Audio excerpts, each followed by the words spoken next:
il dit ceci.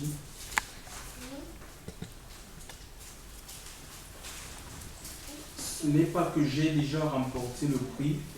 Philippiens chapitre 3 à partir du verset 12. Ce n'est pas que j'ai déjà remporté le prix ou que j'ai déjà atteint la perfection, mais je cours pour tâcher de le saisir. Puisque moi aussi j'ai été saisi par Jésus-Christ. Frère, je ne pense pas l'avoir saisi, mais je fais une chose, oubliant ce qui est en arrière et me portant vers ce qui est en avant, je cours vers le but pour remporter le prix de la vocation céleste de Dieu en Jésus-Christ. Voilà, le prix de la vocation céleste ici, c'est la vie éternelle qui nous a été promise. Chers frères et sœurs, nous sommes sauvés en espérance. Quand on vient au Seigneur, quand on donne son cœur à Christ, nous recevons le salut. Mais on ne peut pas, puisque nous sommes appelés à vivre. Si nous arrive de mourir au moment où nous recevons le salut, nous rentrons directement dans la félicité, dans la gloire. Mais puisque nous sommes sur la terre, donc on ne peut pas s'asseoir sur l'acquis, et dire, penser que le salut c'est un acquis, on n'a plus rien à faire. La nouvelle naissance, ce n'est pas, c'est pas l'accomplissement d'une vie avec Dieu. C'est connaître Dieu, mais au stade embryonnaire, on est appelé à grandir. C'est une partie de la révélation que nous avons reçue, mais avec le Seigneur, la révélation doit grandir. On est appelé à progresser dans notre marche, dans l'obéissance, dans l'amour, dans la sainteté, dans la vérité, chers frères et sœurs, dans le Seigneur, et ceci tout au long de notre vie. Si on s'assoit dans les acquis, chers frères et sœurs, on va devenir religieux. Un peu comme cette église, l'église de Laodicée, la Bible nous en parle. Le Seigneur va dire, je connais tes œuvres, je sais que tu n'es ni froid ni bouillant. Donc c'était une église tiède. Elle est tombée dans la tiède, elle avait un peu de Dieu, un peu du monde. Une église qui était partagée entre les choses de la chair et les choses de l'esprit. C'est ce qu'on vit aujourd'hui. Quand je parle d'église, ce n'est pas forcément les bâtiments. C'est des hommes qui fréquentent les bâtiments, mais qui sont tièdes. Ils ont un peu de Dieu et puis ils ont le monde. Mais ça ne marche pas comme ça, on ne peut pas être partagé. Si on veut voir la gloire de Dieu, chers frères, si on veut prospérer dans notre relation, dans notre intimité avec le Seigneur. Et l'apôtre va dire, vous connaissez la vie de Paul.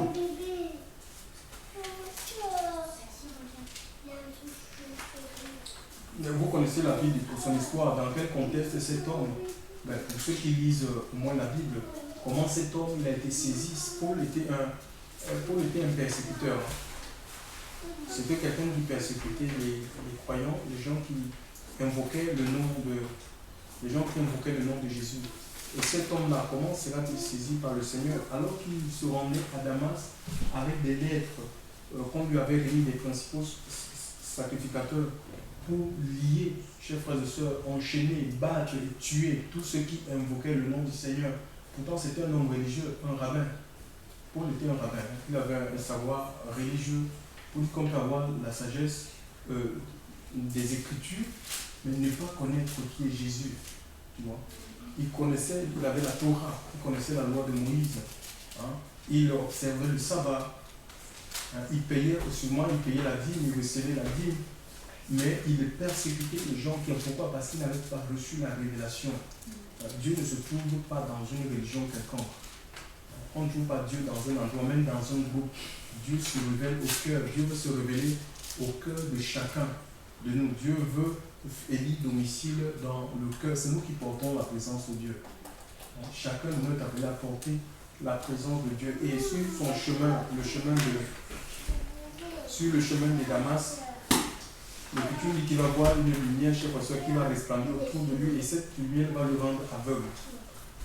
Et Jésus va lui dire, Jésus l'appellera de son nom, en disant, Saul, Saul, pourquoi me persécutes? Tu diras, mais Jésus, qui es-tu? Tu vois? Et parce qu'il n'avait jamais vu Jésus. Paul, de son vivant, n'avait jamais vu Jésus, quoique Jésus ait rendu ministère pendant 3 ans en Israël, il n'avait jamais vu Jésus physiquement. Mais pourtant, il persécutait. Il dit, je suis Jésus que tu persécutes. En fait, tu persécutais les chrétiens, les enfants de Dieu. Je voulais vous dire que la souffrance fait partie intégrante de la vie d'enfant de Dieu. Quand on a reçu le Seigneur, on n'a aussi pas à ses souffrances, à ses afflictions. Et il est même dit dans le livre de l'apôtre, c'est l'apôtre Pierre qui en parle, 1 Pierre chapitre 4, verset 14. Il dit, si vous êtes outragés, si on vous insulte, si on vous persécute, si on vous parle mal de vous, à cause du nom de Jésus, le fait que vous appartenez à Christ, il dit, mais soyez heureux, parce que l'esprit de Jésus habite, l'esprit de Jésus habite en vous.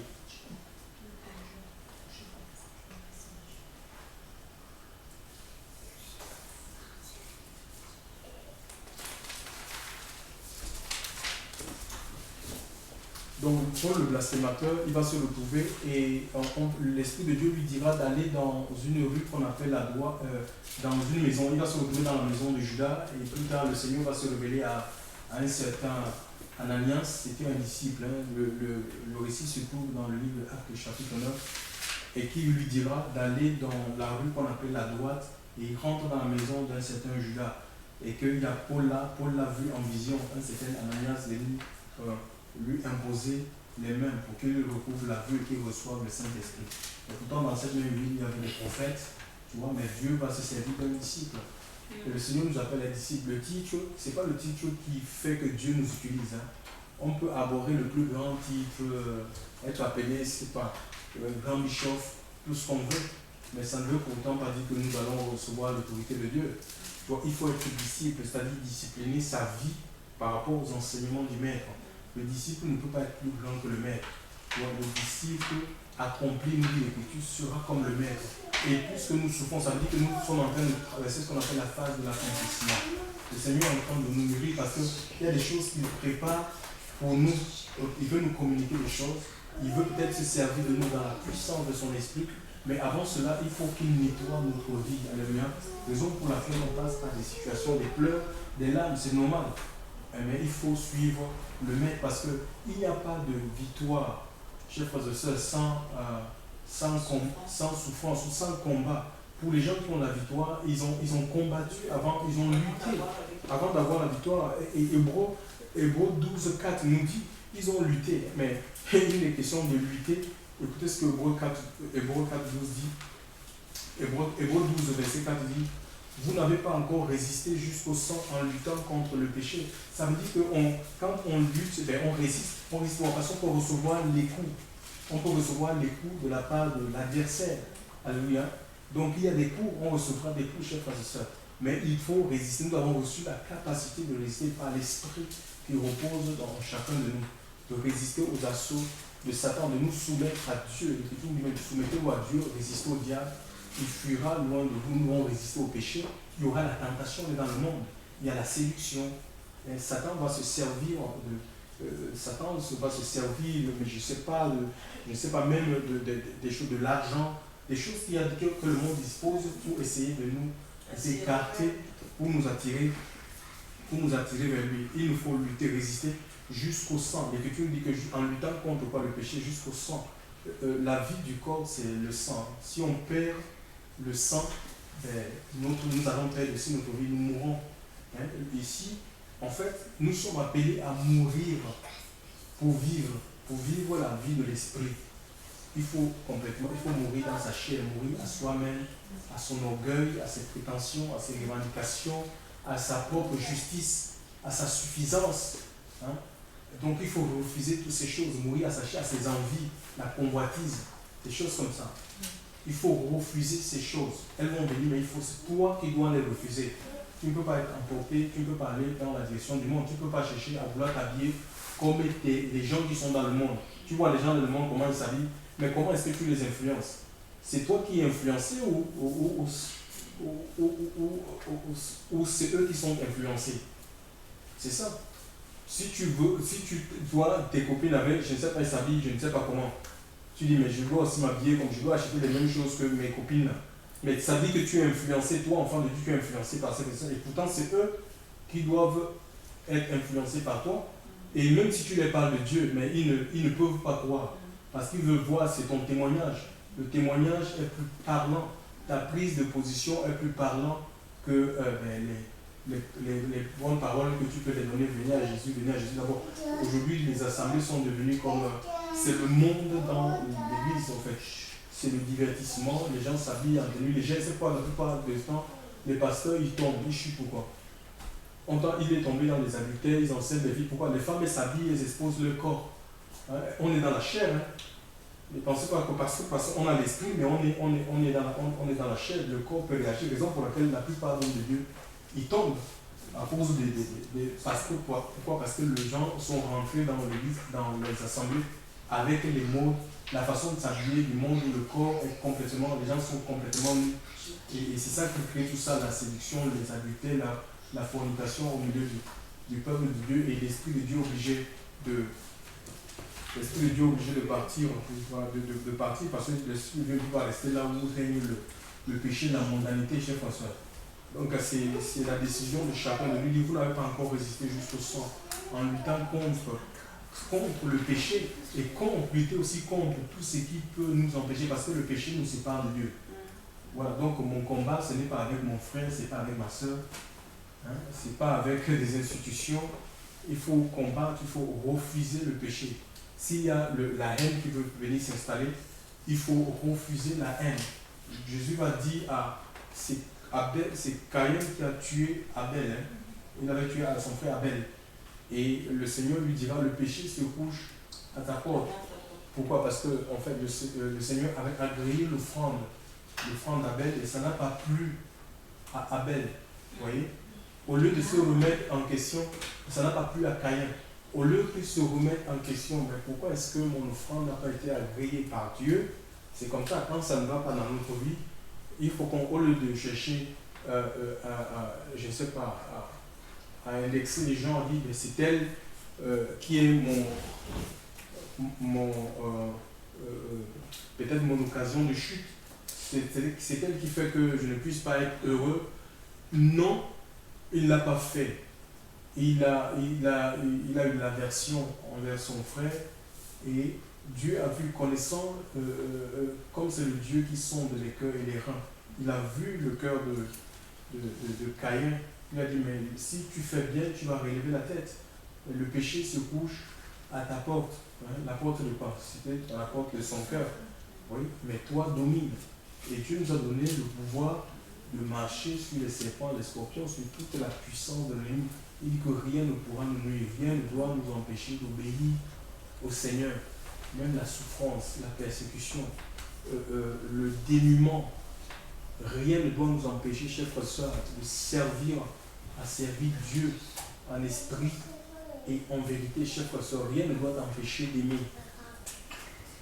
Même si tu es haï, tu es méprisé dans ta famille, il faut demander. En fait, parce que ce n'est pas l'amour humain, il y a un amour humain, même les gens dans le monde, ils ont. Mais ça, ces gens-là ne peuvent aimer que les gens qui les aiment. Tu vois? Contrairement à l'amour divin. L'amour divin nous donne d'aller au-delà.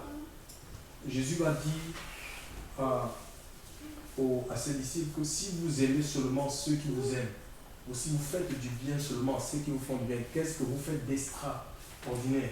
Les pharisiens aussi, en fortant, tu vois, il y a des gens dans le monde, ils aiment que ceux qui les aiment, que ceux qui les comprennent, ils ne peuvent aider que ceux qui les aident, ils ne peuvent inviter dans leur maison que ceux qui les invitent. Mais nous, en tant qu'enfants de Dieu, on va au-delà. Pourquoi? Parce qu'on a reçu l'amour divin, l'amour de Dieu, qui nous permet de prier, qui nous rend capables de prier pour nos ennemis, chers frères et sœurs, de faire du bien à ceux qui nous haïssent et nous persécutent, chers frères et sœurs, de bénir ceux qui nous maudissent. Ça, c'est l'amour divin. Et pour cela, il faut que nous allons laisser que Dieu repente de cet amour dans notre cœur par le Saint-Esprit. Donc j'ai dit, c'est la lutte. Et tant que nous sommes dans la chair, chers frères et sœurs, nous sommes appelés à lutter. Si nous lisons les lettres aux églises, les lettres aux églises, où nous lisons les lettres aux églises, chers frères et sœurs dans le Seigneur, si nous lisons les lettres aux sept églises, il est question, presque à la fin de chaque lettre, vous allez entendre celui qui vaincra, celui qui vaincra, celui qui vaincra, je ferai ceci, je ferai cela, celui qui vaincra. On ne dit pas celui qui ne vaincra pas, non, on dit celui qui vaincra. Par exemple, si on prend l'église d'Éphèse, il est dit à celui qui vaincra, Éphèse 2, verset 7, celui qui vaincra, à celui qui vaincra, je donnerai à manger l'arbre de la vie qui est dans le paradis de Dieu. Il y a une récompense pour des gens qui ont vaincu, qui ont acquis la victoire. Alléluia. Il y a une récompense, il y a un couronnement. Il dit, je vais te donner. À l'Éphèse, il dit, je donnerai l'arbre de la vie qui est dans le paradis. C'est-à-dire que tu vas vivre, c'est-à-dire sur la vie spirituelle. Tu vas couler de sources, mais si tu as victoire, c'est quoi? Sur la chose qui se couche devant ta porte. La chose qui se couche devant ta porte, devant la porte de ton cœur. C'est par ce péché-là. Tu dois dominer ce péché. Alléluia. Il dit qu'il y a, je vais donner l'arbre de la vie qui est dans le paradis de mon Dieu. À l'église de Smyrne, il va dire ceci, celui qui vaincra n'aura pas à souffrir la seconde mort. Ah, ça veut dire qu'il y a une première mort, mais aussi il y a une seconde mort. La première mort, c'est la mort physique. Donc nous mourrons tous, le monde va connaître cette mort. Et après, il y a la seconde mort. C'est la mort de l'esprit, la séparation avec Dieu pour toujours, dans le lac de feu. C'est cette mort-là. Et les gens qui vous disent que non, si on est chrétien, on ne peut pas perdre le salut. Les apôtres n'ont jamais prêché la perte du salut, mais même s'ils n'ont pas prêché la perte du salut, ils ont parlé de la conservation du salut au prix de la foi. Et l'apôtre Paul lui-même, dans Hébreux chapitre 9, verset 9, dit que nous ne sommes pas de ceux qui se retirent pour se perdre. Ça veut dire que si on se retire de quoi, il ne s'agit pas de se retirer de cet endroit. L'objectif pour moi, ce n'est même pas d'essayer de garder les gens. Je ne cherche pas à garder les gens ici. Que quelqu'un vienne ici vous prier, qu'il aille ailleurs, ça m'est complètement égal. Ce n'est pas d'essayer de retenir les gens ici, ce n'est pas une dénomination qu'on essaie de construire. Il faut les gens, il faut remplir les rangs. C'est fini, c'est le message de Mega Church. Le Seigneur nous a délivré de ça. Le message de Mega Church, il faut avoir la plus grande église avec du monde rempli. Non, c'est fini tout ça. Le message de prospérité, leadership et tout ça, la grandeur humaine, où je suis celui qui a le plus d'âme. C'est fini. On n'a plus besoin, c'est dépassé. Alléluia. Ici, il dit, donc nous ne sommes pas ceux qui se retirent pour se perdre. Il s'agit de se retirer de la parole de Dieu. Si tu te retires de la parole de Dieu, si tu te retires des commandements du Seigneur, tu vas te perdre. C'est une porte que tu ouvres, c'est une porte ouverte aux démons, à Satan dans ta vie. Alléluia. Satan va te récupérer et il en fera de toi son instrument. Alléluia. Donc, mais de ceux qui conservent la foi pour sauver leur âme. De ceux qui conservent la foi. Il faut garder la foi, quelles que soient les situations, les circonstances. Il faut garder la foi. Alléluia. Parce que tu ne peux rien changer. Alléluia. Ce n'est pas en criant, en gémissant, en racontant à gauche à droite toute ta vie que ça va apporter quelque chose. S'il y a à parler à quelqu'un de ta vie, c'est à Dieu, c'est dans la prière, c'est dans le jeûne, la prière. Alléluia. Les hommes n'ont pas la solution à nos problèmes. Alléluia. Acte chapitre 4, verset 12 dit, il y a le salut dans aucun autre, car il y a sous le ciel aucun autre nom qui a été donné parmi les hommes par lequel nous devons être sauvés. Le seul nom qui puisse nous sauver, qui puisse nous consoler, chers frères et sœurs, nous sortir d'affaires, c'est le nom de Jésus. Gloire à Dieu. Gloire à Dieu. Gloire au Seigneur, merci Seigneur. Il dit à celui qui vaincra, il n'aura pas à souffrir la seconde mort. Donc il est question de rester persévérant dans les choses de Dieu. Si on ne veut pas aller dans le lac de feu, alléluia.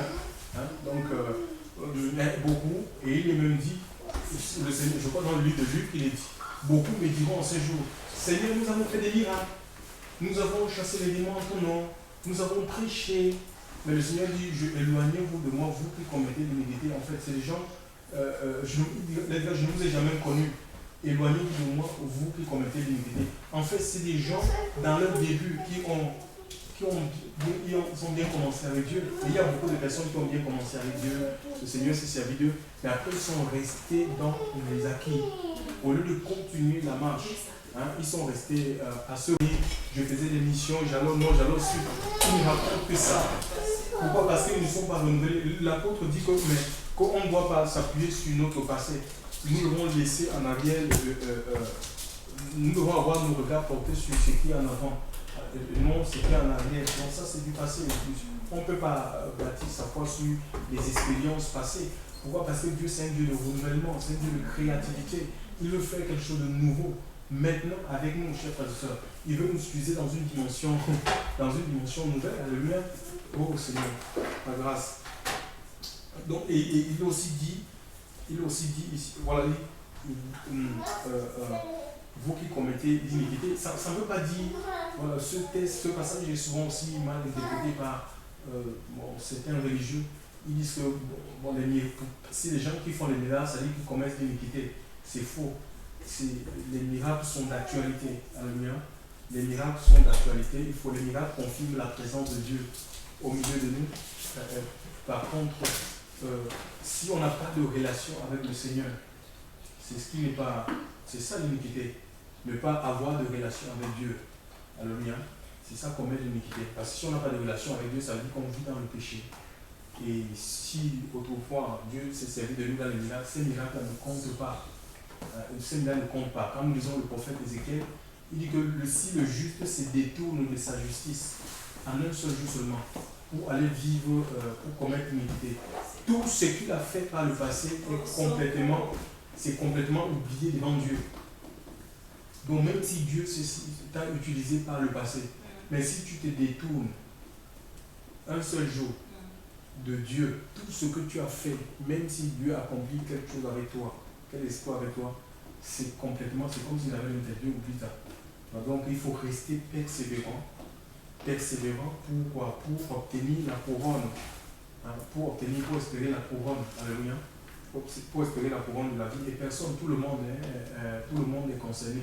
Qu'on soit prédicateur, je ne sais pas le titre qu'on peut avoir ou la fonction qu'on peut avoir dans le corps. Certains ils sont appelés apôtres, prophètes, évangélistes, mais personne n'est arrivé. Paul était un apôtre, et c'est Paul qui parle. Ici, chers frères et sœurs dans le Seigneur, c'est l'apôtre qui parle, c'est l'apôtre c'est l'apôtre Paul.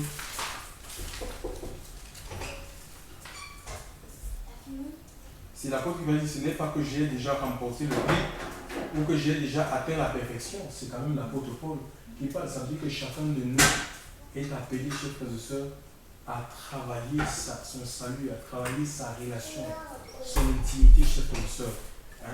Son intimité avec Dieu, jusqu'à ce que Christ revienne. On continue avec les églises.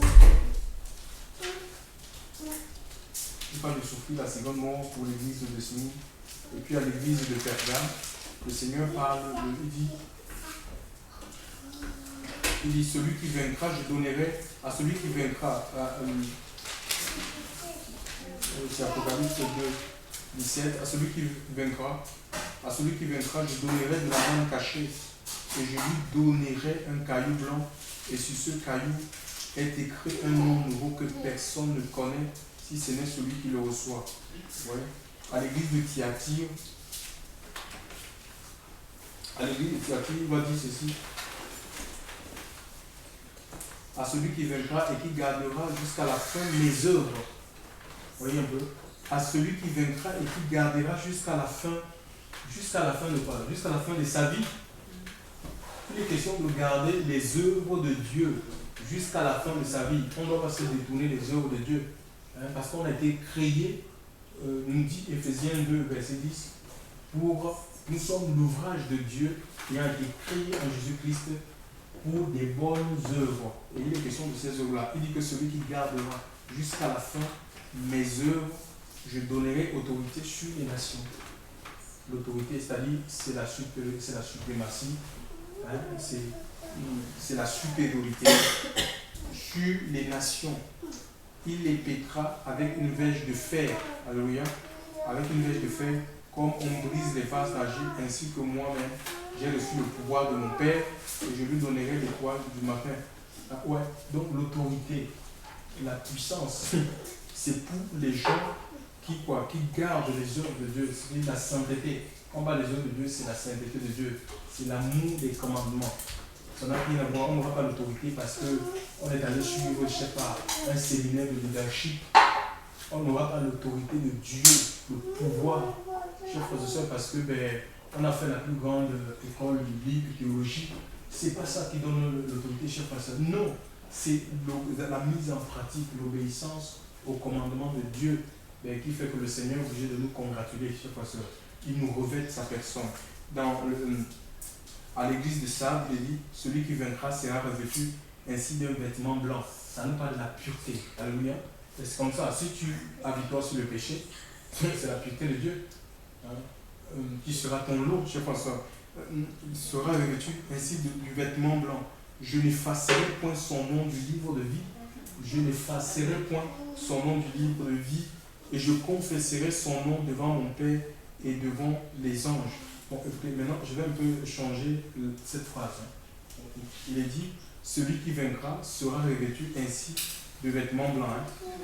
Je n'effacerai point son nom du livre de vie et je ne confesserai point son nom devant mon Père qui est dans les anges. Pour quelqu'un qui n'a pas vaincu, il va vivre le contraire de ça. Et je vais essayer de transformer cette phrase. Celui qui ne vaincra pas ne sera pas revêtu ainsi de vêtements blancs. Tu vois, c'est impossible. Tu auras la souillure en toi.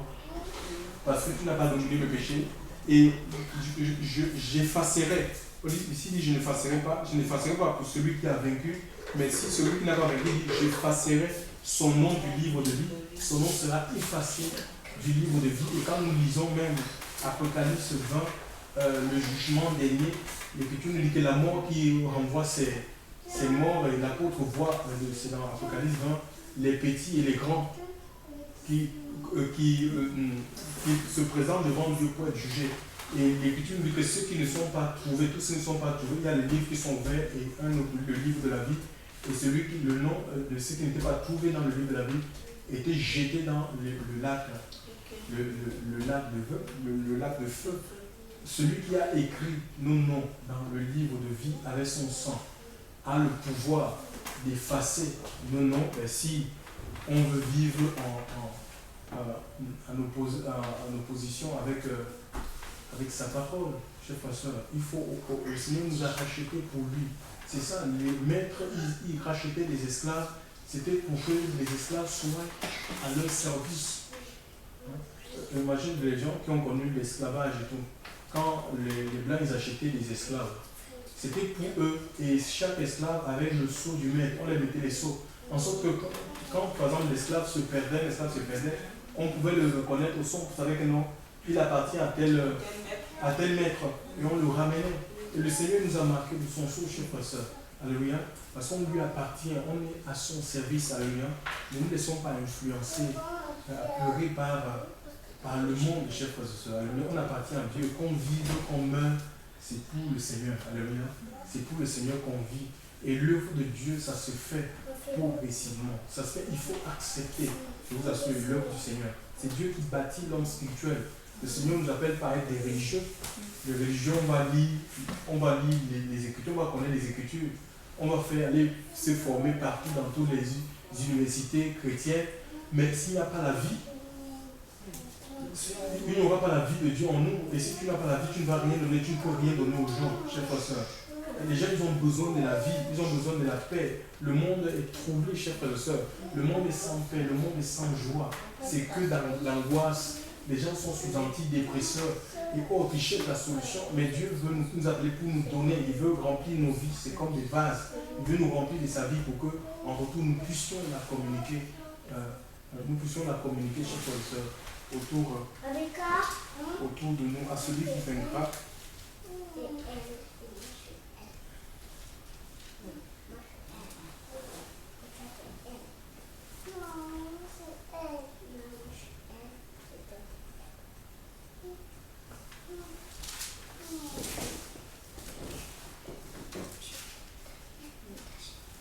Voilà, ici on a vu ça.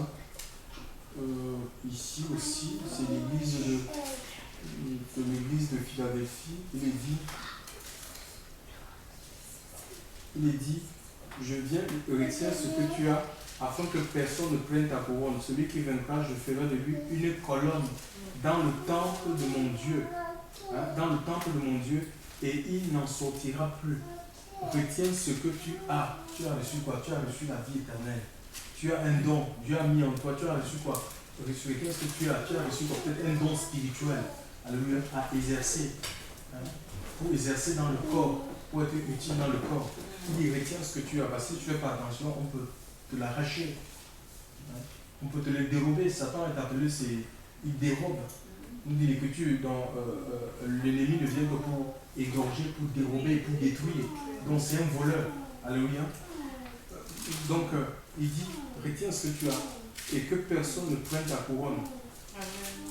Celui qui vaincra, je ferai de lui une colonne dans le temple. Oui, la colonne est faite pour porter et pour supporter en même temps. Ouais, c'est ça le but. Il dit, mais pour devenir une colonne, il faut vaincre chaque fois ça, il faut vaincre le monde. C'est la victoire. Dieu nous a donné la victoire sur le monde, sur le péché, sur Satan. Pourquoi? Parce qu'il veut faire donner des colonnes, c'est-à-dire des points d'appui. Hein? Le Seigneur veut nous donner des charges, il veut qu'on porte des charges, il veut nous donner des responsabilités. Imaginez un peu, même dans le monde nous enseigne. On va pas donner pour qu'on te confie une entreprise, il faut quand même avoir passé une certaine formation, chef pasteur, et avoir des compétences pour manager les gens, chef pasteur, pour diriger les gens. Donc tu vois, les gens, c'est pourquoi ces gens-là, ils suivent, ils sont appelés et on les demande de venir avec des CV, des diplômes et tout ça, pour voir est-ce qu'ils ont après ils ont des exercices, ils font des tests. On ne peut pas te donner une entreprise comme ça, chef pasteur. Non, sans qu'il ait vérifié chaque fois tes compétences. C'est la même chose. Le Seigneur veut nous donner, le Seigneur veut se servir de nous, donner des responsabilités chaque fois ça. Il veut nous utiliser. Mais il ne peut pas nous utiliser dans la chair. C'est impossible. Il ne peut pas nous utiliser dans la péché. Pourquoi? Parce que on va s'approprier de sa gloire. Hein? Il fait donner des colonnes. Alléluia. Des colonnes, c'est-à-dire des points d'appui, des soutiens, des gens qui peuvent porter les autres dans la prière, dans le jeûne. Déjà, si je ne peux pas jeûner pour moi-même, comment est-ce que je vais pouvoir soutenir une personne dans... C'est aussi simple que ça. Hein. Donc, si je n'arrive pas à prier déjà pour moi-même, j'aurais du mal à... Si quelqu'un me confie son problème, j'aurais du mal, je ne sais pas ça. Donc, nous sommes appelés, la colonne, ça supporte, et nous sommes appelés, si nous sommes comme une colonne, on a enduré certaines souffrances, des injustices.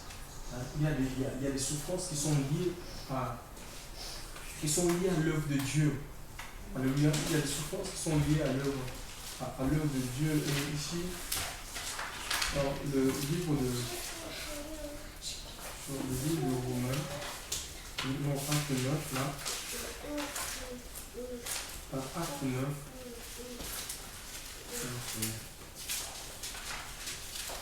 Dans Acte 9, c'est dans Acte 9, quand le Seigneur va dire, quand le Seigneur va envoyer Ananias dans la maison de Judas pour imposer les mains à Paul, tu vois, pour qu'il recouvre la vue, et Ananias va, pour un premier temps, il va résister. Il va dire, non Seigneur, je connais tous les mots. Je connais tous les mots que cet homme a fait à tes saints dans Jérusalem.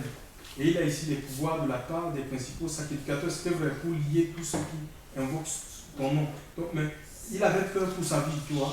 Cet homme avait peur pour sa vie. Il dit, mais si je vais rencontrer Paul. Paul, c'était un homme, donc il avait des pouvoirs de la part des sacrificateurs pour lier tous les gens qui invoquent le nom de Jésus. Et le Seigneur va le rassurer en lui disant, non, mais car cet homme est un instrument que j'ai choisi pour porter mon nom devant les nations, devant les rois et devant les fils d'Israël, et je lui montrerai tout ce qu'il doit souffrir pour mon nom, tout ce qu'il doit souffrir. Donc il y a la souffrance qui est liée au nom du Seigneur. C'est dans Actes chapitre 9, à partir du verset 13, verset 10-16. Donc il y a des souffrances qui sont liées au nom de Jésus. Alléluia. Voilà. Donc si on veut marcher sur l'empreinte des pas humains, nous aurons à connaître les mêmes souffrances. Et il est dit dans 2 Timothée 3,12 que ceux qui voudront vivre pieusement en Jésus-Christ seront persécutés. Donc voilà, ceux qui voudront vivre pieusement en Jésus-Christ seront ceux qui voudront être attachés à Jésus, vraiment marcher comme le Seigneur a marché, vivre comme le Christ a vécu. Mais voilà, la persécution, les difficultés seront le pasteur. Mais si on tient ferme, ben nous allons avoir la victoire. Alléluia. Nous allons avoir la victoire. Et même la souffrance, cher pasteur, et plus tu souffriras, et plus Dieu va déverser sa paix en toi. Tu vois, il déverse sa paix, il déverse sa joie. Et plus tu recevras l'esprit, parce que c'est l'esprit qui nous porte dans la souffrance, dans l'affliction, dans la difficulté. L'esprit de Dieu va grandir, va prendre de plus en plus de l'ampleur dans ta vie. Donc tu n'as pas à te décourager, à te dire, mais si tu ne comprends pas, depuis que je suis avec le Seigneur, il n'y a rien qui marche, c'est pour un temps. Si ça ne marche pas maintenant, ça ne veut pas dire que demain, ça marchera. Bon. C'est pour un temps, chers frères, ce sont des tests. Le Seigneur nous éprouve comme ça, il nous nettoie, il travaille notre cœur, notre vie, chers frères. Pourquoi? Parce que le but, c'est quand même qu'on soit utile, qu'on devienne un vase d'honneur, chers frères, utile pour le maître. Ne mets pas du vin au vôtre de Jésus. Voilà. Dans le temple de mon Dieu, et il n'en sortira plus, et j'écrirai sur lui. J'écrirai sur lui le nom de mon Dieu et le nom de la ville de mon Dieu de la Nouvelle Jérusalem. Il aussi dit à l'église de Laodicée, celui qui vaincra, je le ferai asseoir avec moi sur mon trône, comme moi j'ai vaincu et je suis assis avec mon Père sur mon trône. Le trône, c'est quoi? C'est le jugement. Ça veut dire que Dieu peut se servir de toi pour juger les gens. Alléluia. Les gens viendront te voir avec des différends et tu ne prendras pas parti. Pourquoi? Parce que vraiment, il y a la personne de Christ en toi. Alléluia. Tu ne prendras pas parti, tu diras le jugement sera conforme à la vérité. Voilà, tu ne seras pas quelqu'un qu'on va acheter. Tu vas dire les choses comme elles sont parce que tu as l'esprit de Dieu, tu n'as pas peur. Alléluia. Oh Seigneur, merci. Merci pour ta grâce. Donc, chers frères et sœurs, personne de nous n'est arrivé. Donc, travaillons. Et nous ne soyons pas sur les acquis, sur les dons, les talents. Saisissons le maître. Alléluia. Ce qui est important, c'est que nous saisissions Christ, qu'on le ressemble. Et c'est chaque jour. Alléluia. C'est chaque jour, on aura à découvrir un autre aspect de qui il est. Le qui il est, lui. Le qui il est. Il se révèle. C'est un Dieu qui se révèle. Et la vie à laquelle nous appelons, c'est une vie de renouvellement. Alléluia. Parce que si on s'assoit, on va se fatiguer chaque fois. On va mener une vie routinière et la routine, ça fatigue. Pour briser la routine, il faut avancer. Alléluia. Il faut avancer dans l'obéissance. Alléluia. Jusqu'à ce que l'amour de Dieu, l'amour vis-à-vis de nos frères et sœurs soit parfait. Je ne fais pas des choses, je n'ai pas de balance pour des inégalités où j'ai des préférences plus sur un que sur l'autre. Non, on voit tout le monde pareil. Mais ça demande qu'on marche, qu'on avance, qu'on laisse le Seigneur continuer à transformer, à œuvrer. Et je suis persuadé que celui qui a commencé cette œuvre, comme l'a dit même l'apôtre Paul, il rendra cette œuvre parfaite jusqu'au jour du Seigneur. Alléluia. Il n'est pas là, donc laissons-nous transformer tout simplement. Que Dieu nous bénisse et nous fortifie. Allons fortifier dans notre corps. Amen.